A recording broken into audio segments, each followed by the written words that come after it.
They came to threaten me, saying things like, "You have to serve in the military. If not, your family will be in trouble."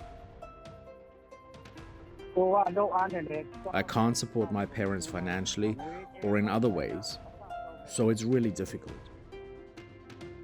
Many young people have fled Myanmar to avoid conscription since February. But for youths from the Naga region, they have few escape options and get no support. And what happens to parents left behind in the country's poorest region?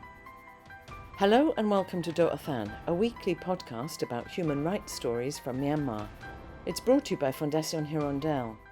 This episode is produced by a Doh Athan journalist. Names and voices may have been changed to protect contributors.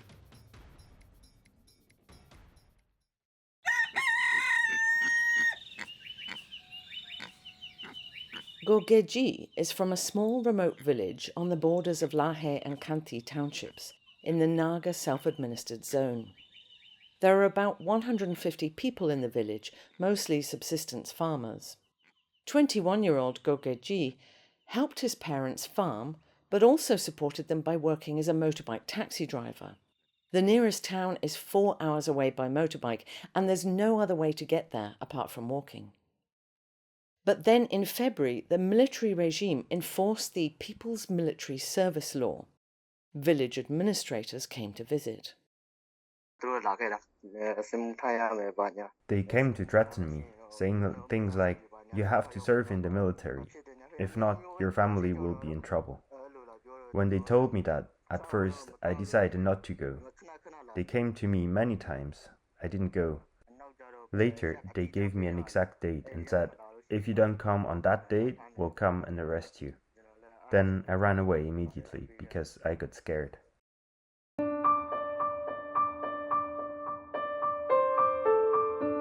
Ke Gyi fled towards India. He walked for 3 days. The Naga people have long lived in this remote mountainous area on both sides of the India-Myanmar border. And while India has started building a fence along its border with Myanmar, there was nothing or no one to stop Ke Gyi when he crossed in April. Eventually, he found his way to a camp in the jungle, where about 170 other exiles from Myanmar are living. They all fled after the coup or following the conscription law announcement. They're not allowed to work in India legally, although some find day labour jobs in farming or construction. But the nearest town is a day's walk away. They have no outside support. And Ke Gyi says most people are struggling just to survive. Sometimes we don't cook any meals. Rice is the only meal. We boil water and throw in some salt and MSG. We just drink that with rice. We are improvising everything. Vegetables are not in season here yet. When they are, there'll be some vegetables.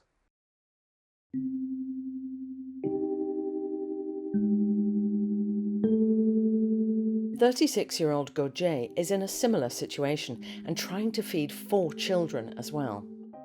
He was a village administrator, but he resigned after the coup, and his wife, a teacher, joined the civil disobedience movement. When the conscription law announcement was made, it applied to men aged 18 to 35, so Ke Gyi was safe. But within months, the regime was looking for older people for their so-called public security force. He was called up, so he and the family fled across the border. They're renting a small house near a town and paying the equivalent of 50,000 chats rent a month at official exchange rates. And he tries to find casual labour. Our living situation is extremely difficult. Sometimes I take a day job when it's available. If I can buy a cup or 2 of rice with that money, I buy it. We are frugal with what we have. We cook 1 cup for the evening and 1 for the morning. When there are no day jobs, we eat whatever we can pick up. Just like that. Their youngest children are only 2 and 4 years old. Ke Gyi is worried about them not getting the right nutritional content to grow and stay healthy. But right now it's hard enough to keep them from starving with rice and whatever vegetables they have. The situation is bad for Ke Gyi and his family, but he worries more about his parents. They still farm, but they're in their 70s. Their 3 other children had already left the village. Ke Gyi was the only person taking care of them. I left my village to avoid conscription because I was on their list, and I was scared I would be recruited if I stayed. So I can't go and check on my parents anymore. We refugees are struggling, even for our own living. I can't support my parents financially or in other ways, so it's really difficult.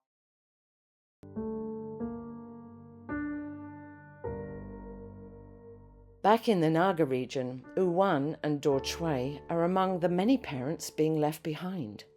Their 2 adult sons, who used to help them, also fled to India because of the conscription law. Wan and Daw Chwai have jobs and are relatively well off for the region, but they had to borrow about 250,000 kyat to help their sons escape. 6 months later, they haven't been able to repay a single kyat. They have 3 children at home who are too young to work, and a daughter studying in Yangon. Daw Chwai is stressed. We're worried. One bag of rice doesn't last a month, and it costs nearly 200,000 kyat, around 180,000 or 190,000. A salary of 300,000 kyat isn't enough. We have 3 children here. Sometimes we send money to our daughter for her food expenses and hostel fees in Yangon. She is in 10th grade now, so, financially it's very difficult. Wan misses his children and worries about them. He also doesn't believe that people should be forced to serve in the army. It would be better not to have that law because it's mandatory. There are people who want to serve in the military, but there are also people who don't want to serve or are not willing. This forces people to serve when they reach a certain age. To be clear, I don't like it.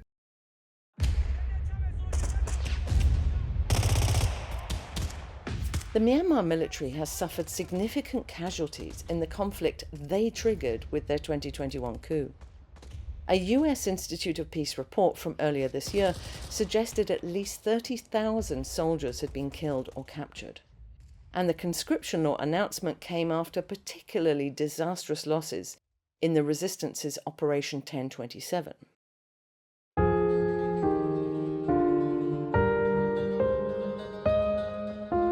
Thousands of young people around Myanmar have fled to avoid conscription since then, and this has had a devastating effect on them and their families. But for Naga people, it's an even more desperate situation. The Naga region has always been the poorest and least developed region of the country. It has poor transportation. Every rainy season, landslides cut off roads and the prices of goods skyrocket. There are few jobs to be had. For the poor families here, losing working-age children is like taking away a drowning person's lifeline.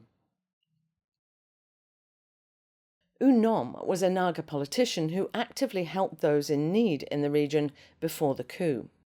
Right now, he can't help young people trying to avoid conscription. And with the regime's crackdown on civil society, there's no one around to help struggling families either. The locals are left without any support at all. After the People's Military Service Law was reenacted, people couldn't live freely in the villages like before. We hear they have to hide in the jungles and on farms. Back then, when they faced difficulties, they'd go to the gold or jade mines for shelter and work. Now, they don't dare go to the mines because armed groups and revolutionary forces are also recruiting there. So people like Ke Gyi have nowhere else to go but across the border to India. He worries desperately about his parents. They're in their mid-60s. They have to walk for about an hour and a half to reach their hillside farm, and their crops haven't grown to maturity yet. He's unable to visit them or help them, but he keeps in touch with them through messages sent via motorbike taxi couriers. They tell me that they've run out of rice and even salt and MSG. They just tell me that. I don't know how I can help them from here. We're struggling to make ends meet here too, so it's really difficult. I don't know what to do. I even cry. I also want to see them.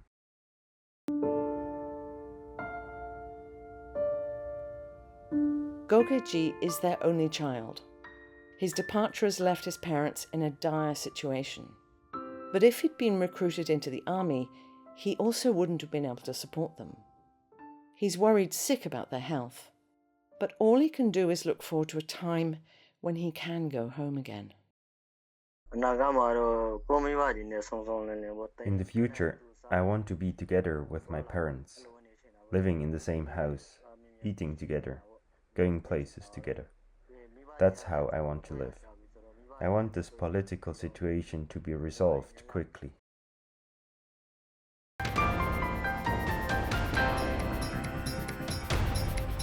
Thanks for listening to this edition of Doh Athan. We'd welcome your feedback on social media, and please follow or subscribe to our pages.